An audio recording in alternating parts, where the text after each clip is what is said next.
Welcome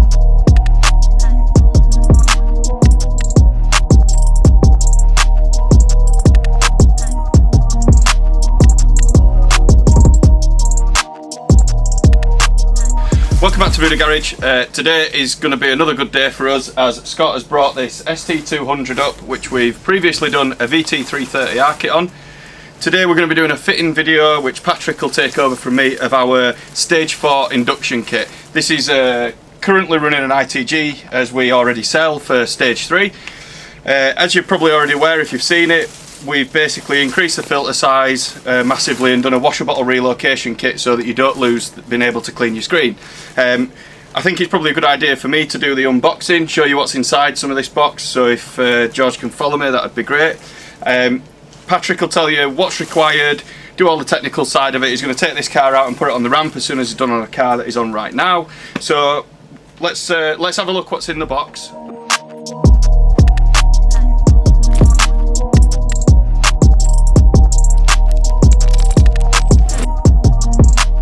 Right, I've got myself a makeshift bench here, albeit I should have given it a bit of a wipe down first, but never mind. Patrick is going to be, as I said, doing most of this on the ramp, so from a fitting point of view, I just wanted to do a what's in the box sort of thing. We've got a bit of wind today, haven't we? So this is the tank. Obviously you're going to remove your washer bottle, and this goes in place, which is specifically designed for an ITG, so it sits onto there. Your washer pump goes directly into here, so that all fits really easily. These are obviously going to be prone to weathering, so we've used a specific aluminium, and we've also crackle black powder coated it so that it's going to stay looking fresh for a long period of time. I mean, providing you give that a wipe down, it's tucked away, so it shouldn't weather badly at all. This is the filler neck to feed that, including this piece of pipe, which mounts directly under where you first open the bonnet. So this is going to be the first thing that you see when you open your bonnet. So it looks really, really smart. If you've already got some VUDU bits, such as an oil cap, a dipstick, whatever, it's going to all complement one another. It's going to look really, really good under the engine. So that is the bracketry for this to mount, and we've got some little bits and bobs, nuts and bolts, which Patrick will go through. Now that is available separately. If you just want something that looks aesthetically pleasing, that kit is available separately.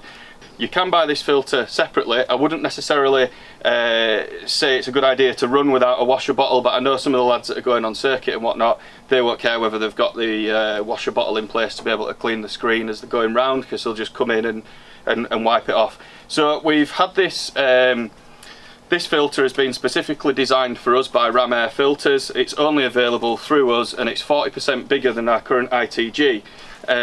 We are still obviously pushing the ITG. It's still one of the best kits available for Stage 3. We just felt that there was some more space to be had, cooler air to be had, and obviously it should be more efficient over a longer period of time. So we'll see that when we dyno the car shortly. We're going to do before and afters. To give you some sort of idea in size difference, I've actually got an ITG here. Both parts are internally caged. The ITG uses a plastic internal caging, ours uses mesh. So it's just each different manufacturer's way of doing things.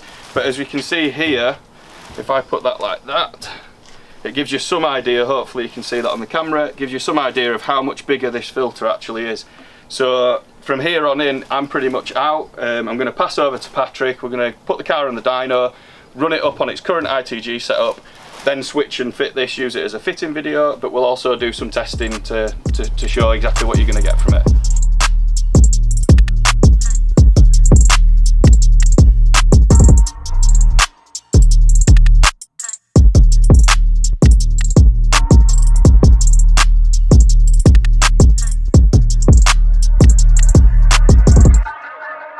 As Nick's previously mentioned, we're now going to get on to fitting the Stage 4 filter and also the washer bottle relocation. Hopefully it's not going to be too tricky, but we'll see how it goes. Right, so first job, we're going to remove the headlight, and then that'll give us a better look at the washer bottle and also where this one's going to be situated.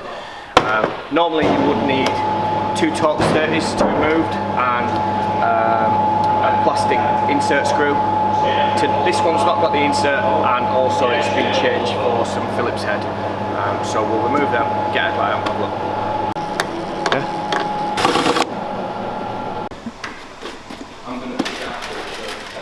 So now we've got the headlight removed, you can see this is the washer bottle what we're going to be removing. You've got a small M6 bolt there with a 10mm head. Obviously we need to remove some of the ITG. Again, some of you'll notice that this is the old style kit, so we will be upgrading this to a rubber hose so that we can fit our new filter.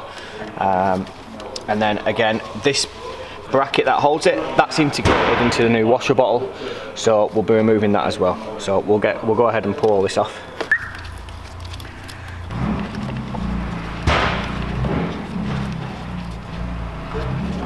Oh, that's in bad nick.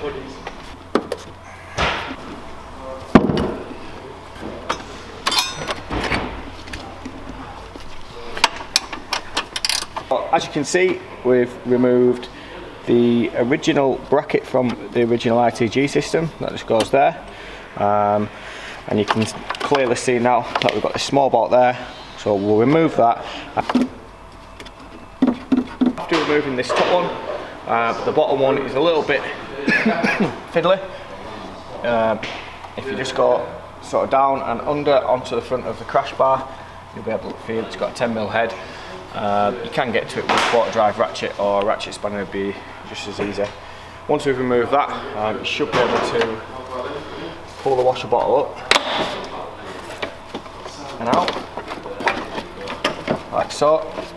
Pull the pipes out from the top, and then you should be able to remove the washer pump. I have previously drained this one, but you can, like I say, you can move it to one side and then pull the pump out and drain it into a bucket or whatnot. So there you go, that's your original washer bottle. So I've removed the original washer bottle, removed the pump. As you can see, I've fitted the pump in here. So you do need to use the original rubber seal from the washer bottle, sorry. Push your pump in. There is a small hoop welded onto there. That's for the zip tie that you get in the kit. Just put it around here. Don't pull it too tight like I have, because you'll pull it out from the bottom. So I'll have to replace that one. So I would imagine just push it in and just snug so it can't twist and drop out. Then I would recommend putting, what would you call it, the spout. Putting that on the bench, because it's going to be awkward to get your arm down there and get it right. Now, the way I put it, if you look, you imagine it's going to go that way in the car. You probably want these two holes facing you like that, because that's the way that the bracket's going to sit. And that's the way the VUDU is going to sit. Right, we'll go fit this on.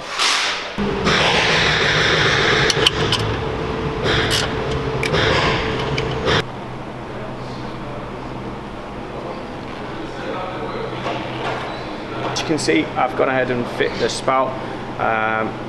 You will notice that this pipe's been trimmed down approximately 130mm, but you do get quite a lot of pipe if you do make a mistake. Fitted, you can see the mounting bracket just goes here. Really is only one place for it to go anywhere. You've got a 17mm head, bolt and nut. You can get to it with two spanners, nip that up nice and tight. So the next part of the process is extending the wires, because of course if you look down here, you might not be able to see it on the camera, your washer pump has gone from this side of the chassis leg to this side of the chassis leg. Now you will be provided with the correct length of wires and also the correct motorsport style crimps that are also heat shrinked. All you've got to do is then insulate the wires and make sure it looks nice and neat. So we'll move on to showing you how to extend your wires. Right, so next piece of the puzzle, we are going to extend the wiring to the washer pump. Just to make things a little bit easier, on the loom is the same plug for the fog light. So if you unplug the fog light plug, and that allows you to bring the loom up to a place where you can work on it. This is the plug in question. What we're going to do is we're going to remove some of this shielding so we can expose some more wire, and then we're simply going to chop it, put on some terminals, extend this wire and put some terminals at this end, and then rewrap it so it all looks nice and neat.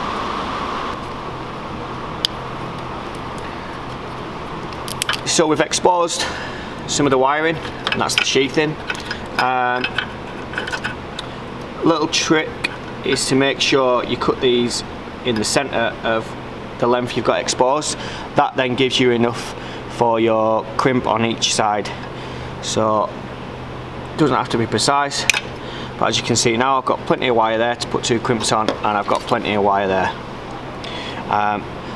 It might be worth noting, if you're not confident in chopping the wires and extending them, I would seriously recommend either bringing the vehicle to us or taking it to a professional to refit.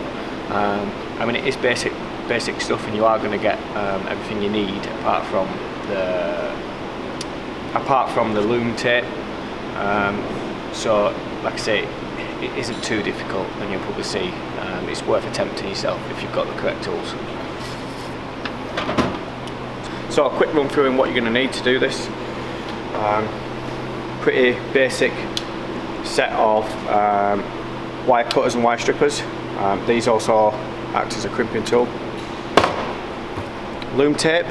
You can use normal insulation tape, which, you know, is cheap, easy to buy. I prefer to use loom tape because it's OEM looking. Wire, which you are going to be supplied the correct length, so you no need to worry about trimming it down. Terminals. Now, the terminals we supply are heat shrink. Now, some people might have previous experience of crimp terminals, and if you do, you'll know that if it hasn't got a heat shrink on it, they will just fall off. So we only really supply the better ones you can get. Now, I wouldn't recommend soldering it because solder does become brittle over time and can break. So for instance, in our race cars, all the joints or any wiring that's been done has all been heat shrink terminals. It is the best way to do it. Finally, you'll need a heat source. That can be a heat gun. You can use a lighter. I prefer to use this because it's what I've got, just to shrink down the terminals once you've finished fitting them. You're going to want to expose a small section of wire. Like I say, these things make life easy. And that should suffice. Little rule of thumb is I just try and make it probably the size of your fingernail, if that makes sense. That's just how I've always done it. You might as well do both sides while you're at it. That's one.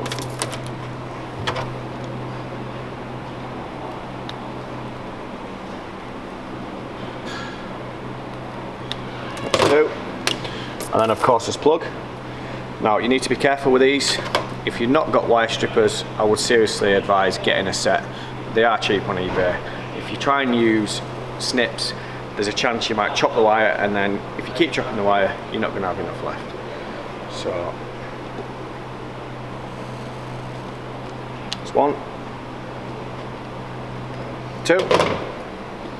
Now give them a little twist. This will just stop any stray pieces of wire popping out, because of course you don't want that. Same again, one end of each wire. Now we'll start by putting the terminal on here. Now you probably can't see it on camera, but if you notice, there is a small partition in the middle of this. That's ideally where you want the wire going up to, and it should stop. There we go. Once that's in there and you feel a bit of a resistance, take your crimp tool, give it a nice squeeze. Now that's crimped. Now that is quite tight, but once you've shrunk the heat shrink down, you'll see it's actually got glue inside there as well. You'll know when it's shrunk down because it'll be uniform all the way around. Now be careful because that will be hot to touch. Once that's set and gone cold, there's absolutely no way you're pulling that wire out of there, and it also stops any moisture getting inside. So we'll repeat the process on the other wire, and then we'll connect the plug. So there we go, I've heat shrunk it onto both sides of the extension wires and of course onto the plug. Now I don't want to demonstrate, but I don't want to break it obviously, but as you can see that's pretty tight. Quick note, don't wrap it yet, because of course the wire that we send you is two neutral colours. It's not got any telltales on there, or so you're going to need to know which wire is which when you crimp it onto the other side. Also, it is a lot easier to wrap it once you've got once you can pull it tight, you can get the loom tape nice and neat. So we'll go ahead and repeat the process we've just done here onto the loom.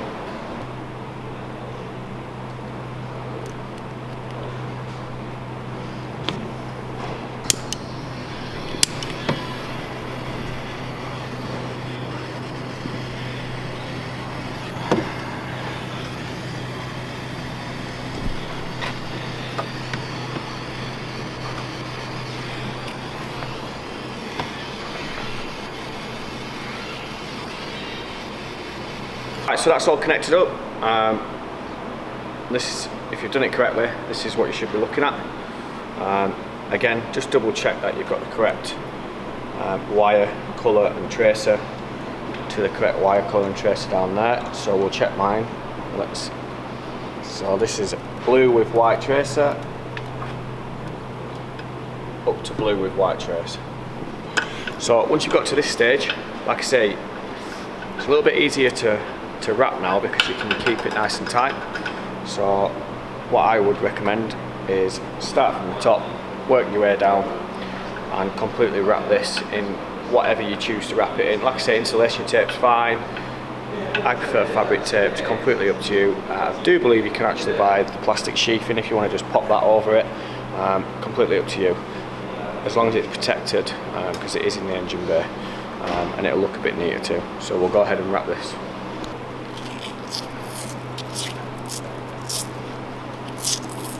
The finished article, not my neatest job, but as you can see, it doesn't look out of place in the engine bay, and that's going to be nice and protected against getting weathered and heat and whatnot. So the next job is routing the wire. Now, of course, you can route this wherever you choose to route it, as long as it's in a place where it's not going to chafe or anything like that. This is just a recommended place where I'm going to put it because it's already running with the original loom, so you've got something to zip tie to. Again, the zip ties will come in the kit, so you don't have to worry about supplying them either. So we'll go ahead and route the wire.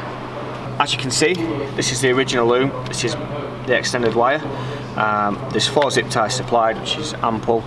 I would recommend getting one pretty far down and as close down to the fog light plug as possible, and then just follow that loom up. Of course, you're already going to have an ITG, otherwise you wouldn't have this kit, or you're going to be fitting an ITG, so this wire should be here.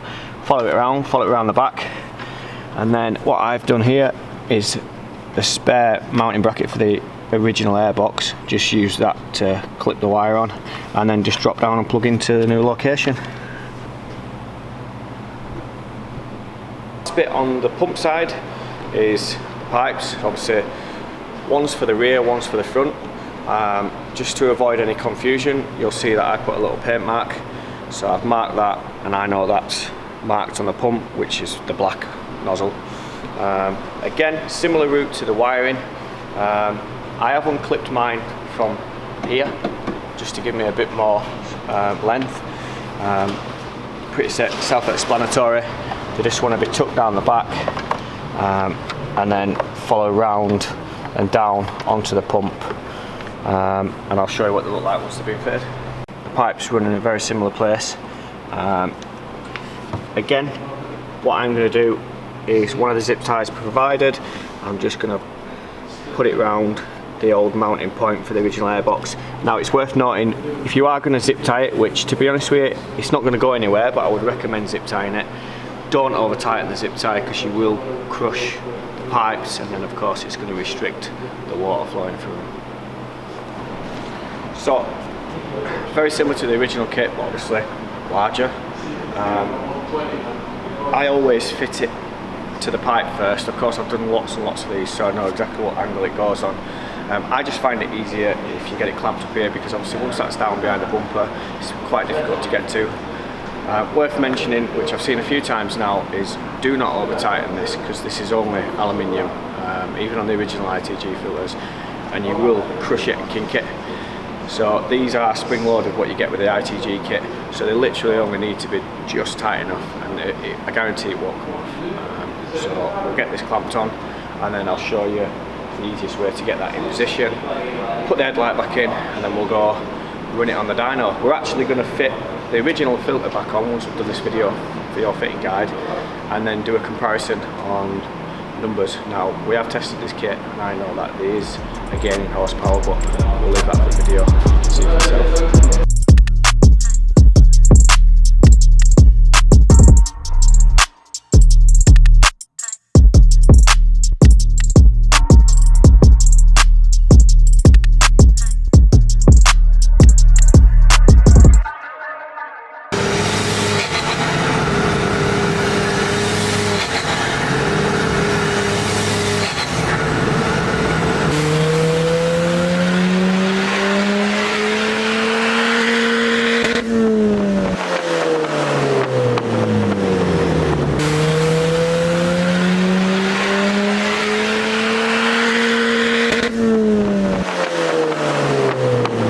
Right, okay, results time. As you can see, we did 3 runs on the normal sized ITG filter. Then we let the car cool down again just to try and make it a little bit more even, because obviously a bit of heat soak. Then we did 3 runs on the bigger filter. The numbers speak for themselves. Of course, the customer's here, there's no califudging of figures. You know, it's the same dyno, same day, same car, same temperatures. So it did 290 wheel horsepower on the original filter, which is a little bit less than what it did before, but of course it's not the same day as last time and maybe not the same temperatures. He did 296 last time, so it's a little bit down, but we're not interested in that today. We're interested in the delta between the 2 filters today. So it did 290 wheel horsepower, 295 pounds-feet of torque. Then on the new filter it did 302 horsepower at the hubs and 299. So just on numbers, today during this test you can see it's made a significant increase. I mean, just looking at the graphs you can see where the increases are, and it seems to be mid-range torque you've got an increase, which is where you want it, mid-range, and then small increase in power mid-range, and then a bigger increase top end for the power. So in my opinion, that's job done. You know, we've proved that putting this bigger filter on is going to gain you power. Now, we can't say that it's going to do that every time on every car, but I can say there's a good chance you're going to make more power than what you did on the original filter. So as always guys, like and subscribe if you want to see more videos like this. We are looking to do more how-to videos, more comparison videos, so it's informative and obviously it helps you guys when you come with fitting stuff in your own car, if that's what you choose to do. If you want any more information on the new relocation kit, then just contact one of the guys up in the office and I'm sure someone will be able to help you out.